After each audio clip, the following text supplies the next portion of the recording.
Hello, I'm Tom Wilkinson, and welcome to the Thinking in English podcast, a podcast for intermediate to advanced level English learners. American diplomats and government officials around the world have been falling ill with a mysterious illness known as Havana syndrome. What are the symptoms? What is it caused by? Let's talk about it on today's episode of Thinking in English. Make sure you look at thinkinginenglish.blog for the full transcript of today's episode, and head over to my Instagram page, Thinking in English Podcast, for more excellent English content. Here is today's vocabulary list. As always, the written list is available in the description of the podcast and also on my blog, thinkinginenglish.blog. Fatigue. Extreme tiredness, as in she was suffering from fatigue. Intelligence. This noun refers to a group of people who collect and deal with secret information about the governments of other countries. As in, they received intelligence reports that the president was being targeted by protestors. To restore. To return something to an earlier good condition. For instance, the old paintings have been carefully restored to their original condition. Anomalous. If something is anomalous, it is different from what is usual, or not in agreement with something else and therefore not satisfactory. For example, you can't prepare in advance for anomalous events that could ruin your plans, like the pandemic. Ailment. An illness. For example, you should treat minor ailments yourself at home. To disorientate. To make someone confused about where they are and where they are going. As in, I was disorientated after being woken up unexpectedly at 4 a.m. Underlying. Real but not immediately obvious. As in, we need to tackle the underlying causes of poverty and suffering. Psychogenic. Originating in the mind or in mental or emotional conflicts. As in, although doctors suggest the illness may be psychogenic, the government believes it has a physical cause.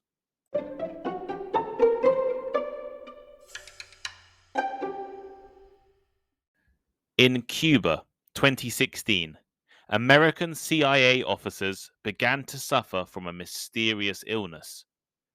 Often beginning with hearing a buzzing or piercing sound, the agents went on to experience a variety of different symptoms. Intense pressure in their skulls, the feeling of heat, dizziness, memory loss, anxiety, and fatigue. Overall, around 26 officers and some of their family members would end up reporting such symptoms.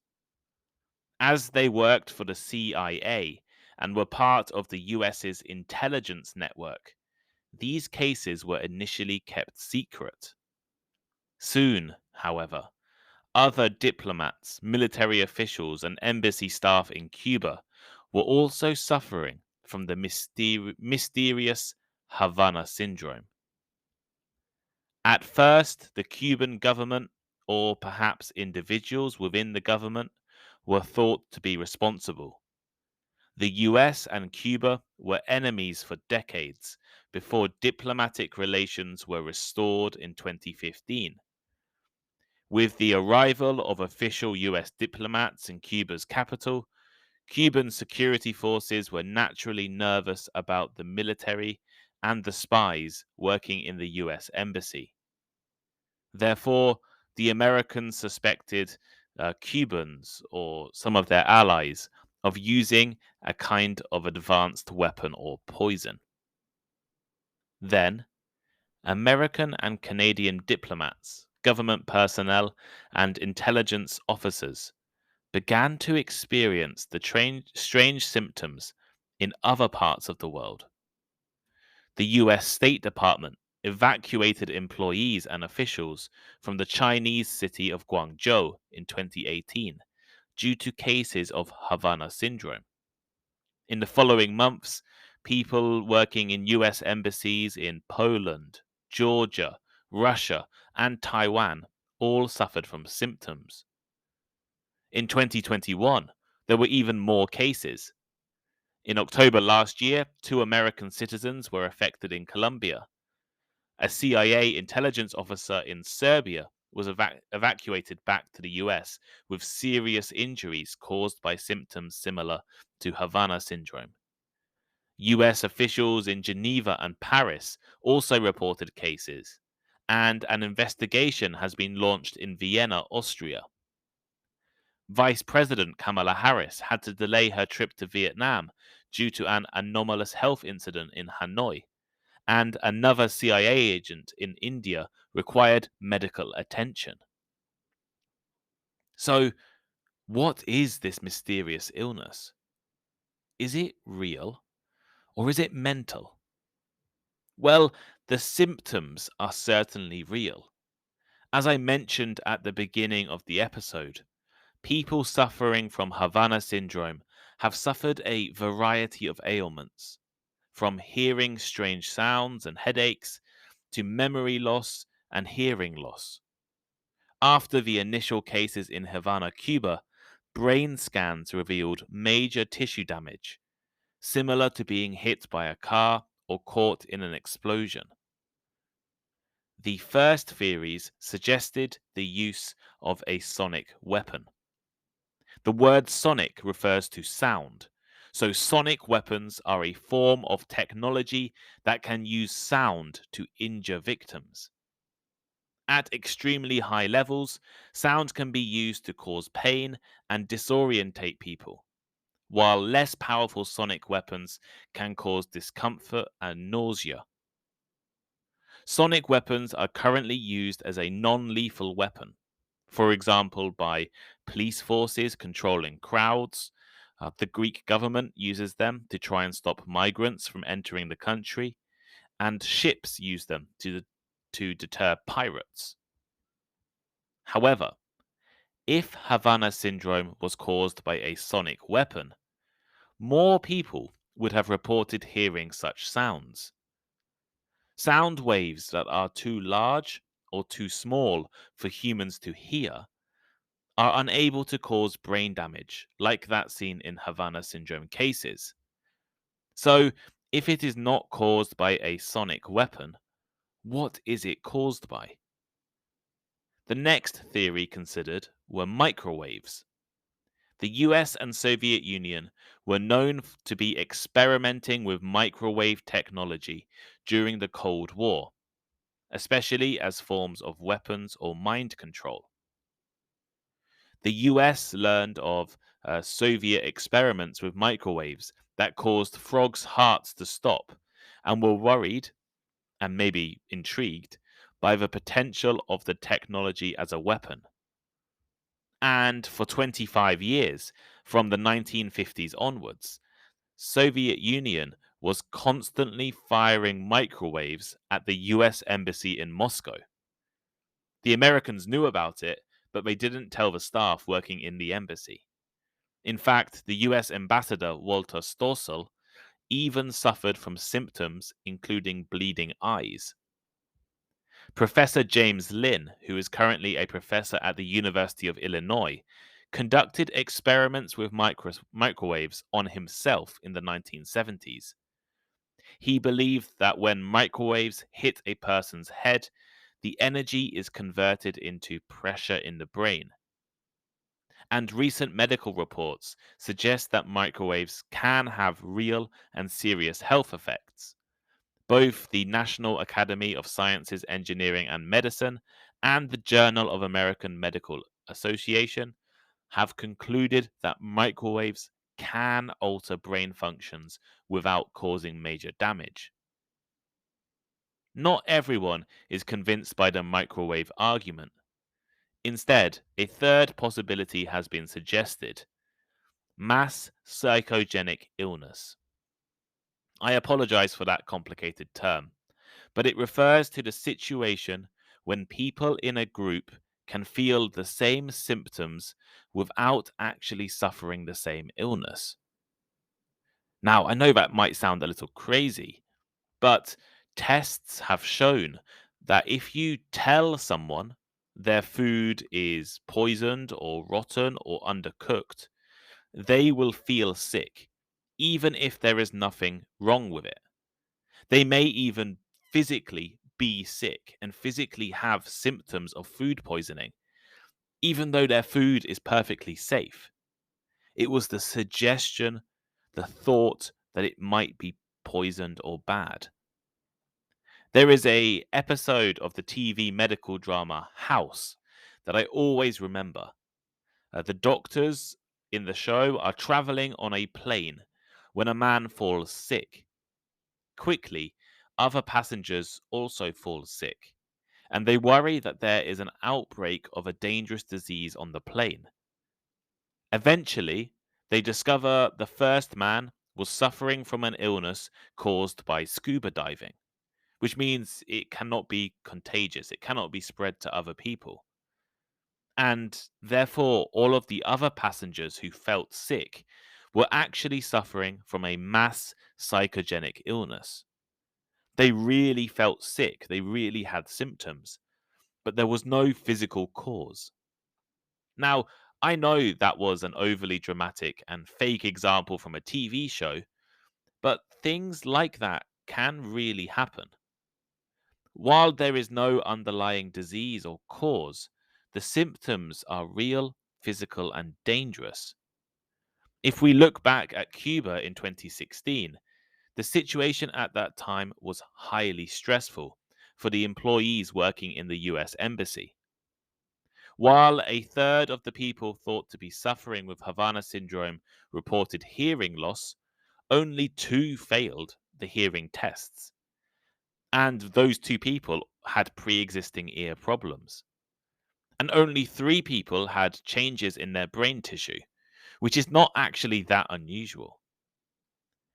Some doctors believe that the panic around Havana syndrome has caused relatively normal, everyday symptoms like headaches, tiredness, and dizziness to be seen as Havana syndrome. If the sufferers, the health experts, and the media all think that these symptoms are part of Havana syndrome, it can make people extra aware of any small illness or symptom they may suffer themselves. People wake up with headaches, fevers, fatigue, and anxiety all the time. But if you are expecting Havana syndrome, you will think your symptom is Havana syndrome. Moreover, there are some other curious problems with Havana syndrome. US officials are not the only people to report suffering from the illness.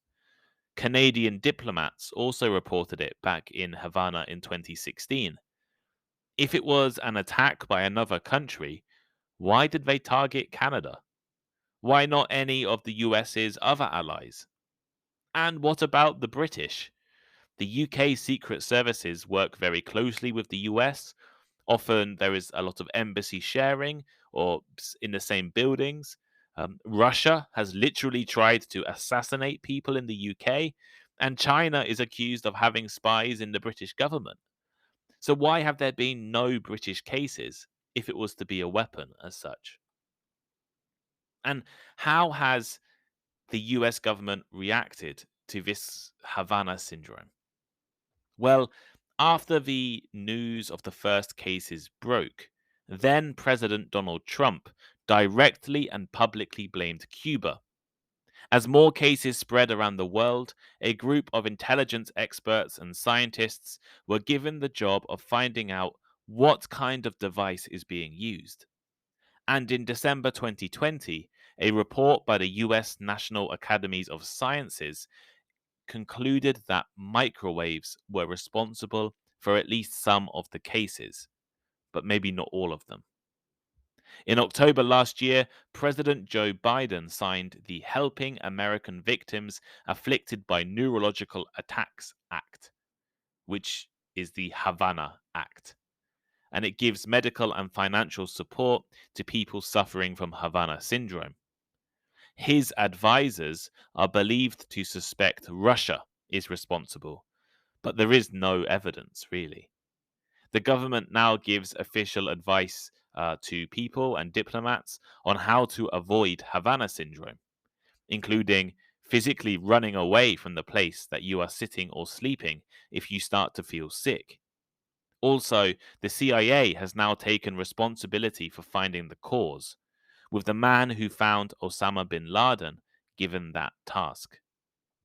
So here is today's final thought. This episode has tried to introduce the puzzling and mysterious illness known as Havana syndrome, which has been causing numerous problems for US governments and their diplomats. After first being reported in Havana, Cuba 5 years ago, hundreds of intelligence agents and government officials have reportedly suffered from the syndrome. What is it caused by? Well, the US believes it is caused by microwave weapons, while others suggest a psychological illness with real symptoms. If it is a weapon, who is responsible? Is it Cuba, Russia, China, or perhaps even the Americans themselves by accident? Certainly, the US, Russia, and China have all experimented with such weapons in the past. Ultimately, no one knows for sure the cause of the Havana syndrome. But one thing the US needs to be careful of is to avoid politics overshadowing scientific fact. Whether it is caused by a special weapon, a psychogenic illness, or something different, the symptoms are real and affecting hundreds of American officials. What do you think the Havana syndrome is? Is it caused by microwaves, sonic weapons, a psychogenic illness? And who is responsible? What do you think?